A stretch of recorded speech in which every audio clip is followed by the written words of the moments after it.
Today we'll be looking at a fantastic UK gammon joint. How to cook it, prepare it.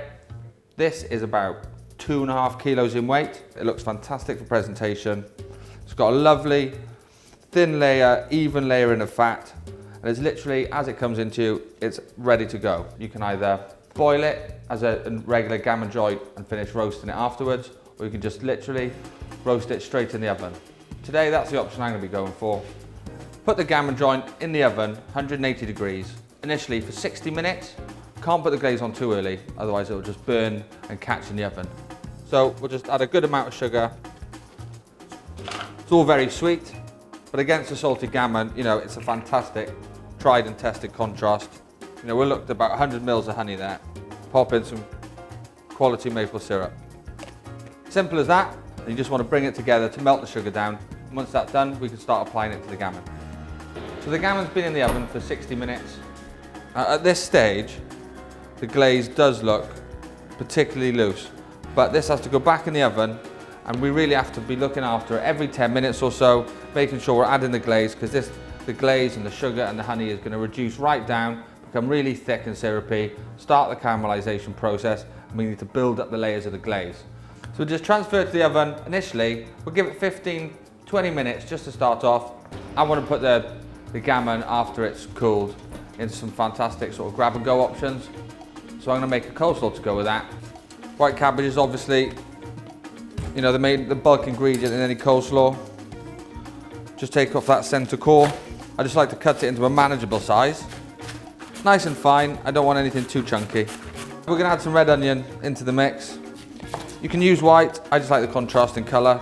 The same sort of thinness as everything else. We'll just do some nice batons of green apple. So we'll just do some nice even slices. And again, the apple adds a really nice bit of acidity. Pork and apple, really good friends. Tiny bit of carrot. We've got a nice mix of batons. So we're just going to make an oil-based dressing. We're going to add some whole grain mustard, depending on the volume and depending on how much mustard flavour you want to come through it. We're going to have just a touch of white wine vinegar. We're also just going to squeeze in a bit of lime juice as well, and olive oil. Some salt and pepper. Make sure that everything's, you know, evenly dispersed throughout.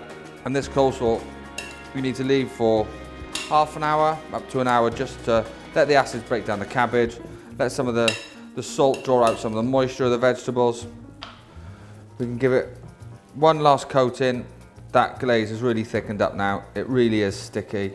We've got that fantastic shine on it. It's gone really dark, it's got that roasted appeal. Now the only thing we have to do is just leave it to cool before we carve. The skin is fantastically crispy.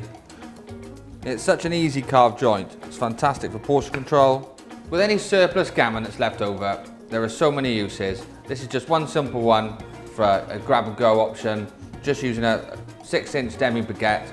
Always like to slice a little bit down on the angle for presentation purposes. We can have a good amount going in the back there.